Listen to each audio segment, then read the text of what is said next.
হবে দয়াময় সারা জগৎ ঝুঁকে যায়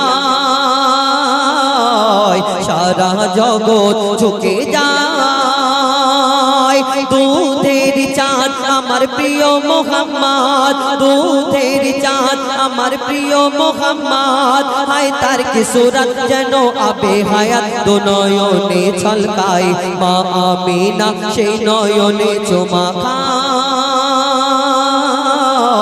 মা আমিনা সেই নয়নে চুমা খায় নূরের দোলায় আর হুরের মেলায় আল্লাহ পাক কোটি কোটি মা জননীকে সৃষ্টি করে দুনিয়ার মধ্যে পাঠালেন কিন্তু আমার আপনার নবী দো জাহানের বাদশা হুজুর আকরাম সাল্লাল্লাহু আলাইহি ওয়াসাল্লাম তার আম্মা জান মা আমিনাকে এই দুনিয়ার মধ্যে শ্রেষ্ঠ করে পাঠালেন কেন কবি ছন্দের মাধ্যমে সেই সম্পর্কে আর কি লিখছে দেখুন ওই স্বর্গরানী মা